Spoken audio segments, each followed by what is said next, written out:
السلام علیکم ورحمۃ اللہ وبرکاتہ۔ ناظرین محترم، اسرائیل کو لعن طعن کرنا بند کر دیں اور آج بلکہ ابھی سے بحیثیت قوم اپنے حصے کا عمل یعنی ایکشن شروع کر دیں۔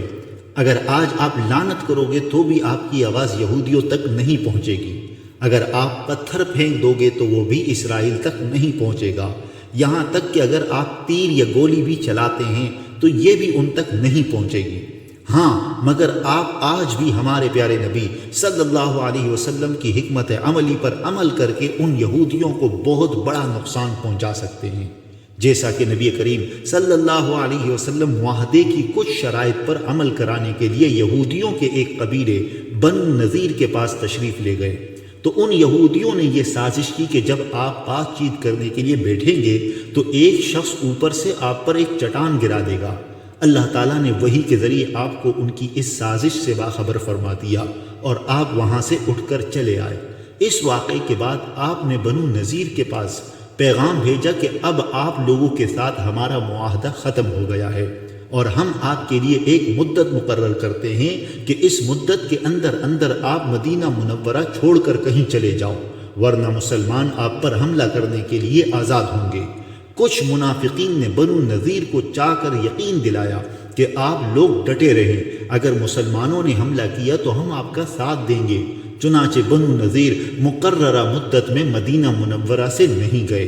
نبی کریم صلی اللہ علیہ وسلم نے مدت گزرنے کے بعد ان کے قلعے کا محاصرہ کر دیا اور منافقین نے ان کی کوئی مدد نہیں کی۔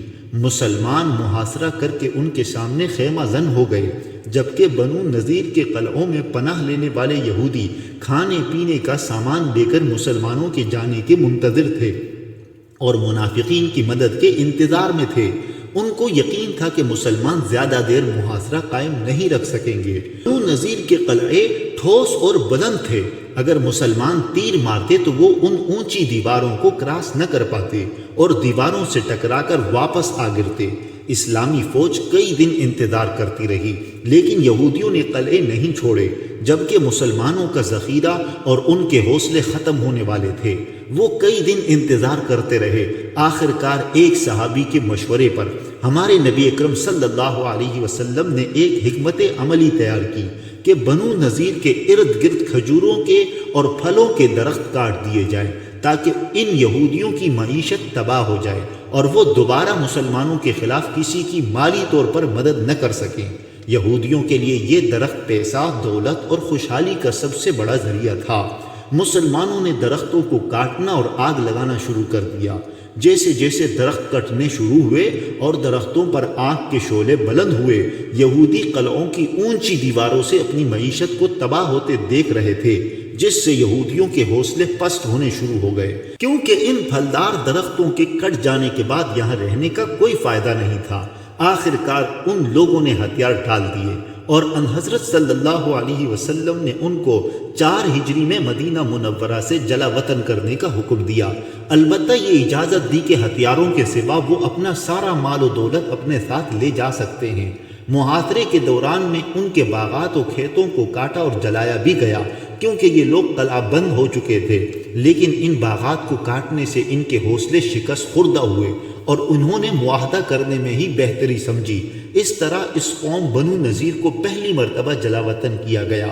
اپنی کلہاڑی اٹھاؤ اور یہودیوں کے درخت کاٹ دو، کم از کم ایک درخت۔ تو ناظرین محترم، اپنی کلہاڑی اٹھاؤ اور یہودیوں کے درخت کاٹ دو، کم از کم ایک درخت۔ کیسے کرنا ہے؟ آپ کے گھر میں داخل ہونے والی ہر یہودی، ہر ایک چیز، ہر ایک پروڈکٹ ایک درخت ہے۔ آپ جو بھی ڈٹرجنٹ استعمال کرتے ہیں وہ ایک درخت ہے، آپ جو بھی کولا پیتے ہیں وہ ایک درخت ہے، آپ جو بھی یہودی پانی پیتے ہیں، برگر پیزا کھاتے ہیں وہ ایک درخت ہے۔